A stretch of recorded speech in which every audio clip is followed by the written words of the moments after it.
Let's go back to the early 2000s, where more anime was anchored in a sense of mood and place that made even the most forgettable plots feel meaningful, nostalgic, and emotionally textured. Yes, I made that word up. Entire worlds rooted in visual storytelling rather than exposition, allowing them to breathe.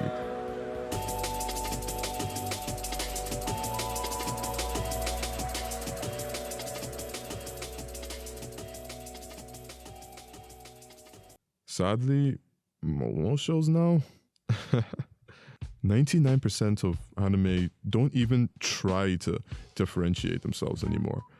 From the lowest isekai clones down to the most popular mainstream battle shonens. This isn't anything new.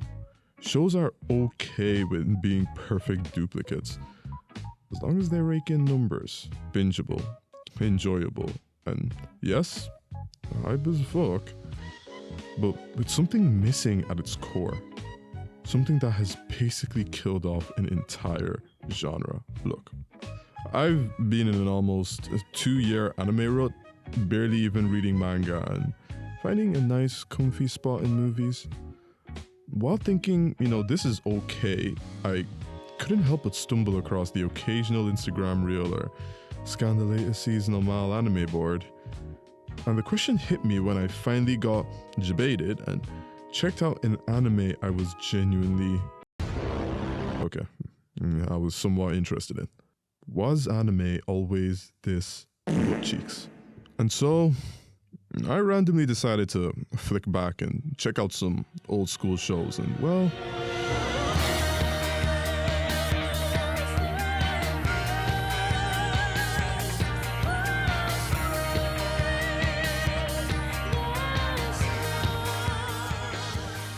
absolutely fucking speechless. A random show that wasn't even that memorable to me when I originally watched it instantly stuck out to me. The characters weren't a trope with Adera in the name, and the plot wasn't rushed with artificiality thrown in your face to keep you awake. I felt like I was dead-ass right there in the protagonist's shoes, soaked in realism and nostalgia, sometimes to my benefit, and sometimes not. Eureka 7 was the beginning of my downward spiral over the last couple of months, and the reason why I legitimately have not watched any shows in almost the last year. Because I went and lost my fucking mind and got addicted to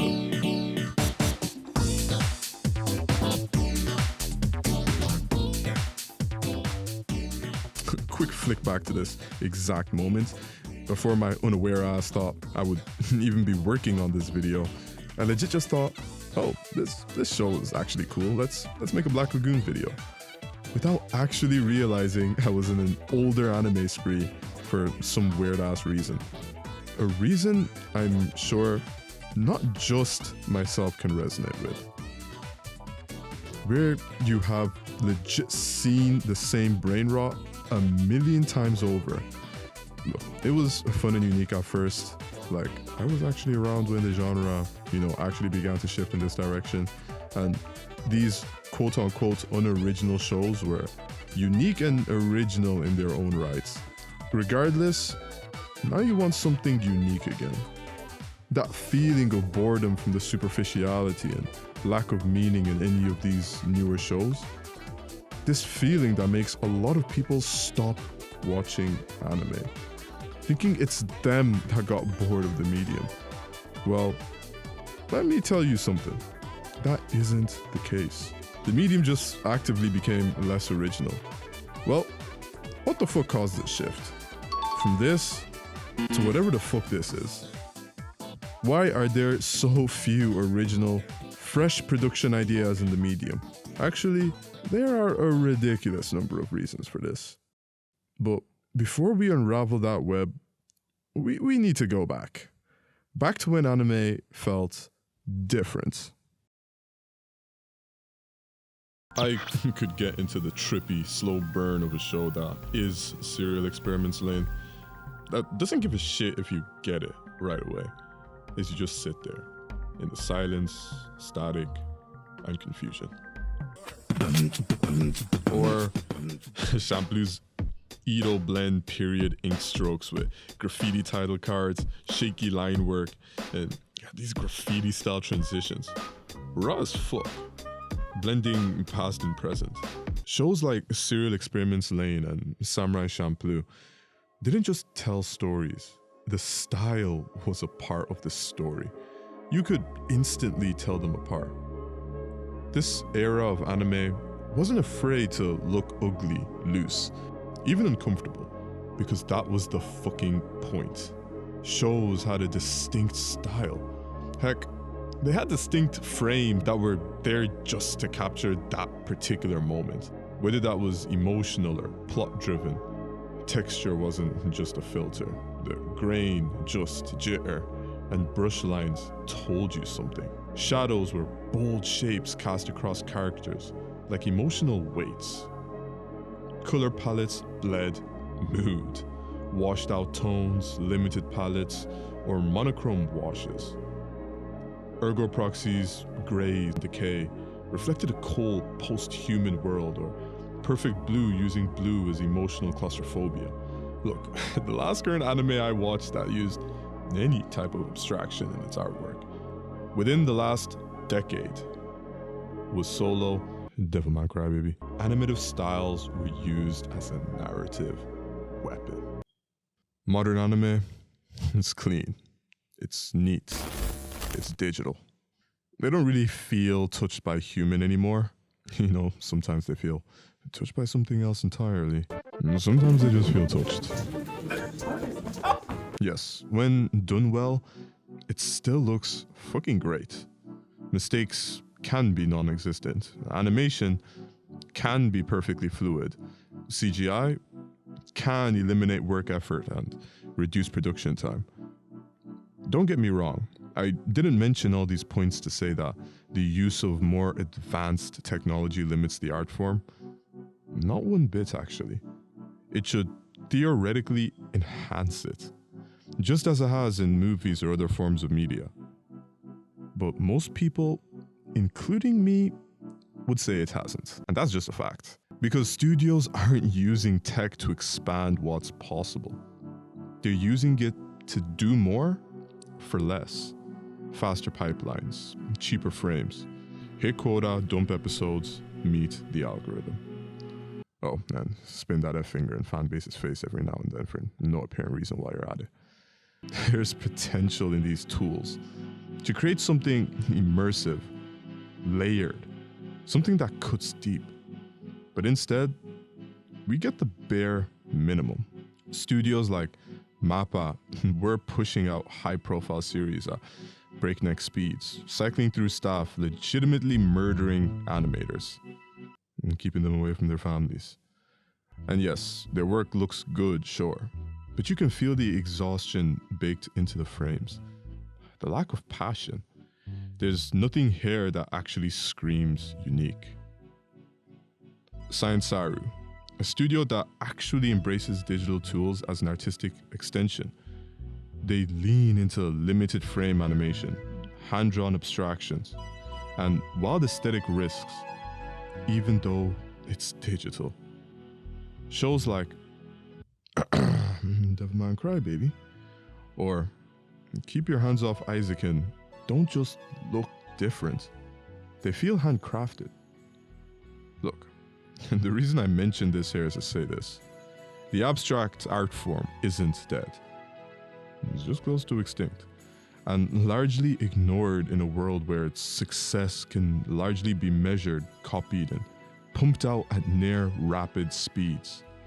Unique digital art can still be found, but gems are gems for a reason, and nowadays, the rubble ass you need to dig through to find them just keeps on piling.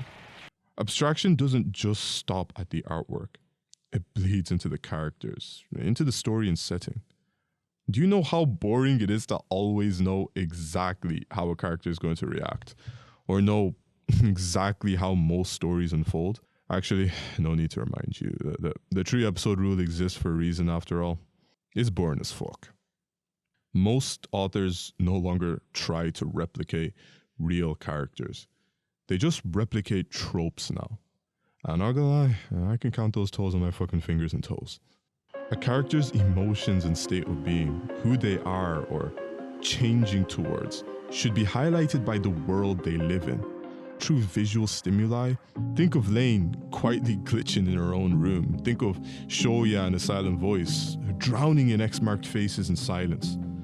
Things shouldn't be dumped in your face. They should be subtly shown and left to interpretation. Highlighted through subtle dialogue, complete silence, or single frames of imagery. I don't want to know exactly why a character did what they did, or have the reasoning shoved down my throat in some cyclic, predictable narrative moment in order to sympathize with the villain of the show, or know exactly who he is as a character. I need mystery. I want to be surprised and I want to be confused as to why he did what he did, and then come to my own conclusions based on his actions throughout the entire series. Look, another show that I could never really understand why I enjoyed the OG more than, the current version.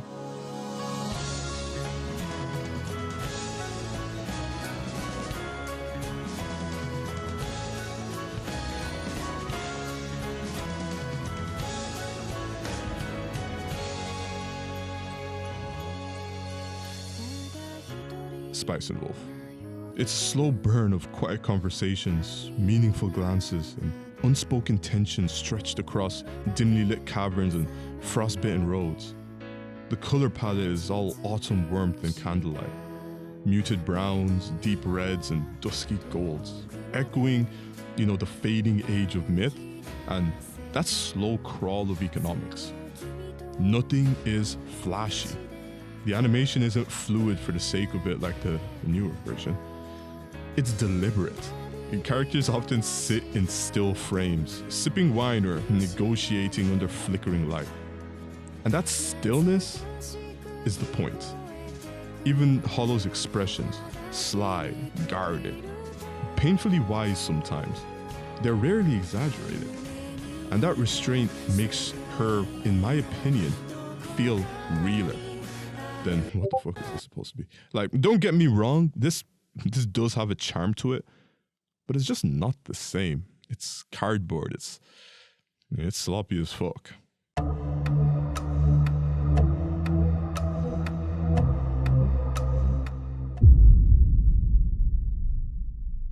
Remember this show right here?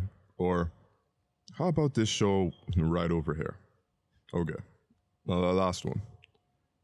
You know what all these shows have in common? They weren't just about growing up. They were about what it feels like to grow up. Growth wasn't about powering up. It was about being afraid. About not knowing who the hell you were yet. Even when you didn't understand what was going on, you understood the feeling. There's a reason why some of these shows don't just resonate with me on a lifelong basis, but many others. Take Fooly Cooly. It's messy, loud, confusing as hell, but that's adolescence. Naoto doesn't explain how he feels, because he doesn't know. So we get robot battles bursting from his skull, with guitars that hit like emotional baggage, and a city where industrial smokestacks tower like unresolved issues.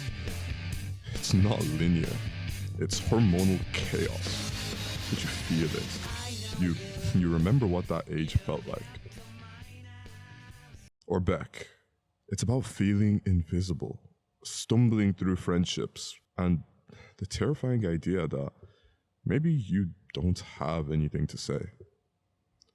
The music, it's raw and imperfect, but that's the point. Koyuki's growth isn't some overnight transformation. It's hours of practice, dedication, awkward conversations, and self-doubt baked into every single frame. Coming-of-age stories take a hell of a lot more than just this to actually become great. It takes abstraction. The weaving of first-time emotions into the color palette, textures, framing, all to create that unique style. Combined with the usage of symbolic environments, visual metaphor, and non-literal animation, all just to reflect a character's internal world instead of just their external actions, whether that's grief, whether that's anger. When Asuka goes berserk in the EVA unit, the sky turns a sick, boiling red, anger externalized, bleeding into the atmosphere. The clouds aren't just dramatic, they're seething with her rage.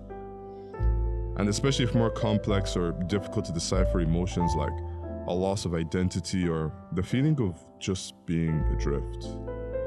Lane's world flickers between grey skies, static haze, and eerie stillness. The weather doesn't change, it erodes. It's like reality is glitching alongside her unraveling sense of self. You're not told what's happening, you feel the atmosphere thinning.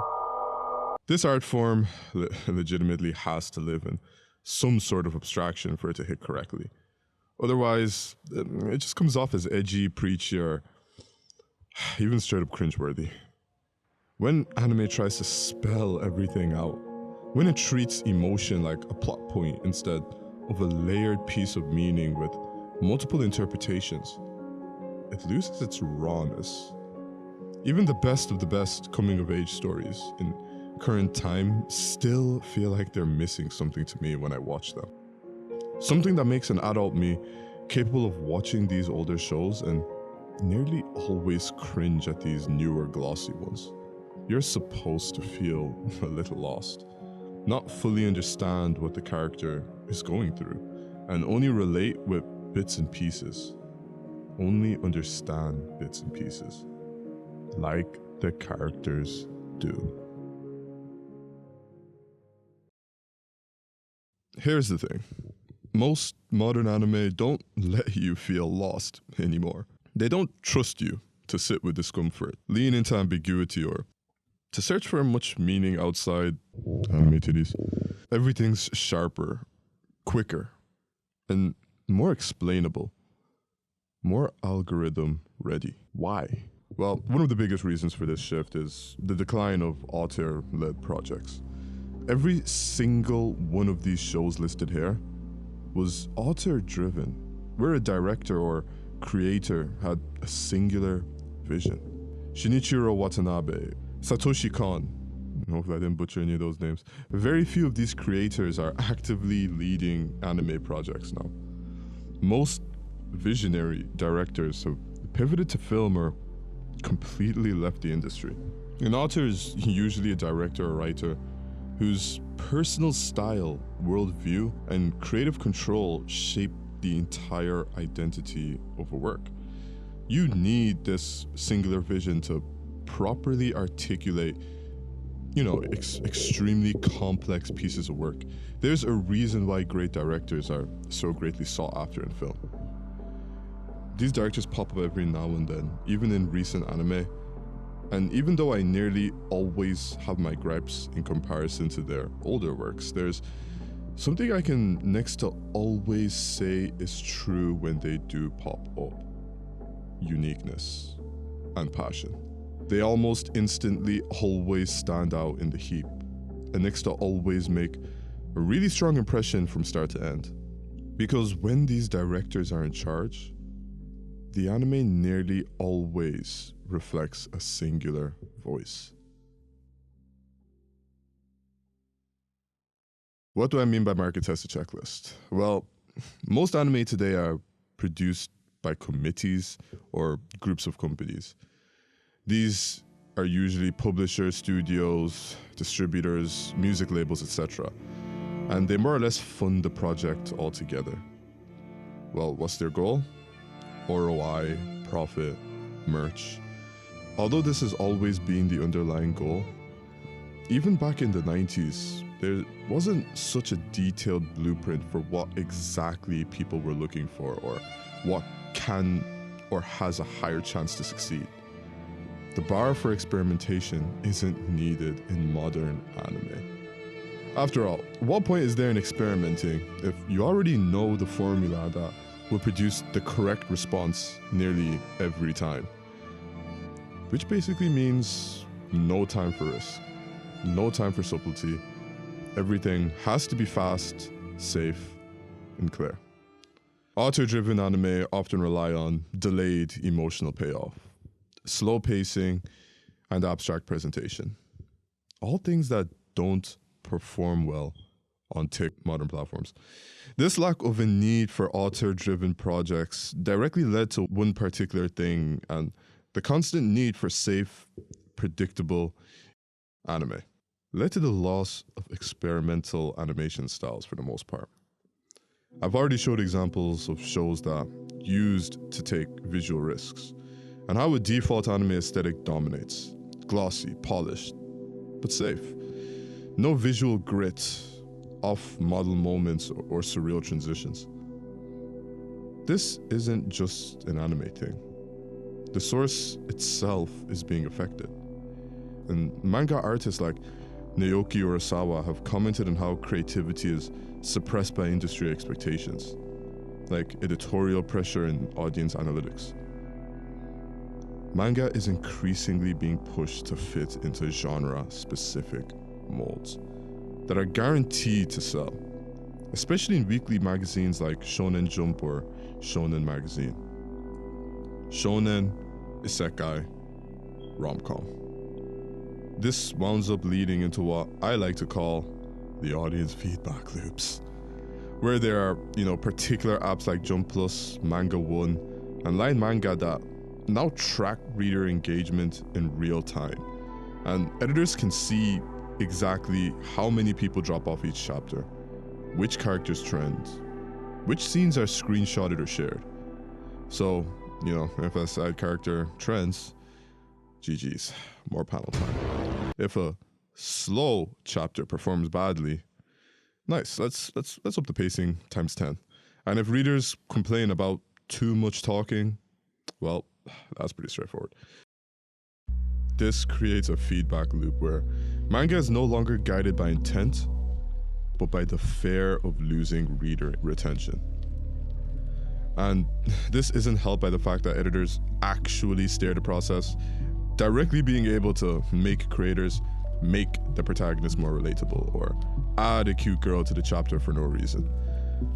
These tropes aren't bad, but when they're required, they fuck up creativity. Writers are discouraged from abstract emotional storytelling because it's too risky. The loss of abstract themes and messages is the first major hit from this effect. And without abstract or particularly interesting themes, how can interesting animation or portrayals of characters be made? Death, alienation, and identity. Older anime confronted existential dread, psychological collapse, mortality. Newer anime rarely question what it means to be human or challenge your morality. They're about slice of life joy, cute girls doing cute things, yuck, or OP main characters winning. This isn't to say that the occasional abstract show or interesting idea doesn't slip past every now and then. But if I were to graph the reduction in these shows over time, it would be pretty noticeable. The generational shift in abstract shows, fueled by a shift in audience expectations, which in turn is fueled by the streaming economy and bingeability. Like, these newer TikTok speed dopamine shows are all newer generational shows that legitimately didn't exist in the 90s or early 2000s. You had to wait longer to earn your payoff. And sometimes that shit sucked, not gonna lie. Now you get it in episode 1. Rapid intro hooks, repetitive structure, faster reward loops. Slow burns like Habane Renmei, Mushishi, or Natsume Yujincho can't do as well and barely exist in this climate. It's not that attention spans are shorter, which they probably are. It's that creators believe that they have to front load hype and action. And the question needs to be asked.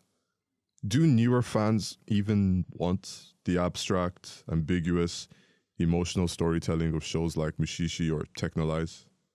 After all, if these shows weren't as popular and there wasn't such a demand for them over the latter, animation studios and their parent companies wouldn't spam the absolute fuck out of that shit.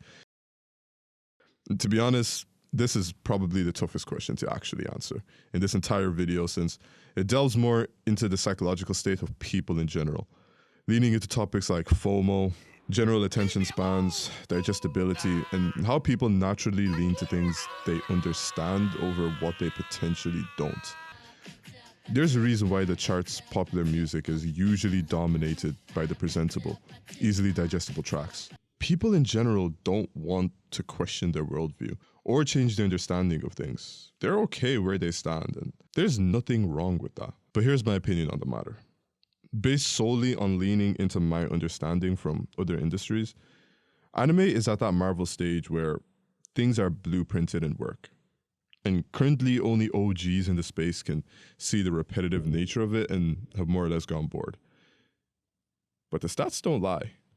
I think it's only a matter of time until that blueprint ends up failing and the repetitive nature of this comes to light. And well, people stop watching.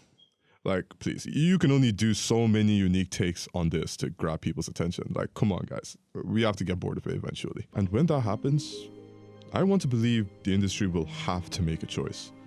Once again, on monetary standards.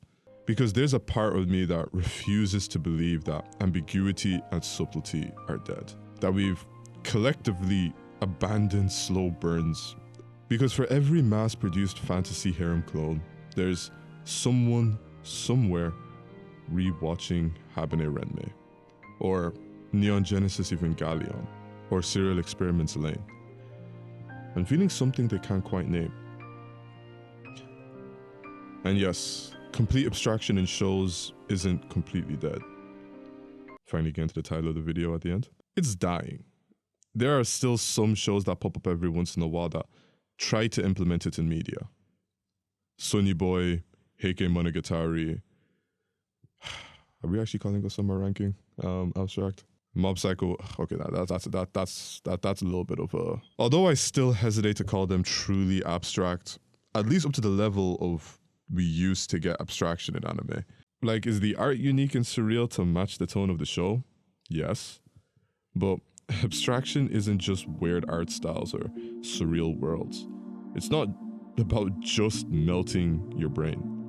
It's about engaging it. The best abstract anime doesn't just break convention. It reflects us, the messy spectrum of human experience. No black and white, just gray. Real abstraction invites you back. Not because you didn't get it, but because there's more to get, more to feel. Heck, I'm still learning something new about this show every time I rewatch it. More to feel as you get older. That's what makes an abstract and great story. Not just abstract, not just great, but timeless.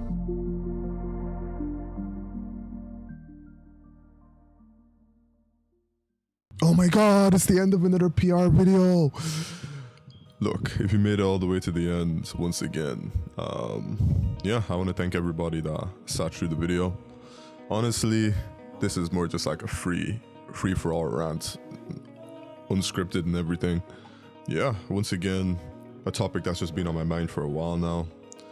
I'm not going to sit down here and say it's bulletproof, or that, you know, there aren't anime that other people would classify as abstract, or perhaps that I didn't see as abstract, that maybe other people would, you know, be like, oh, actually you missed out this show that came out like 2 seasons ago called Solo Leveling. Yeah, look, I'm not gonna get into the nitty gritties of it. The main point of the video was just that there's no way that you can't scroll through, for example, Mal or any other list of current anime and not see a very clear pattern. And it was that pattern that I built this whole video off. Anyways, I think we've talked enough about that. If you watched it all the way to the end, and of course, once again, if you enjoyed the video, you can drop down to the bottom of the comment section, leave a little like, or, you know, sub if you want to see more of my content. You can check out some of my older videos right here. Hopefully I pick some good ones. And yeah, hopefully the next video is uploaded very soon. Trust me, I'm already a good bit working through it. And it's going to be a lot more lighthearted, a lot more chill, but hopefully an enjoyable watch. And yeah, peace. See you guys in the next one.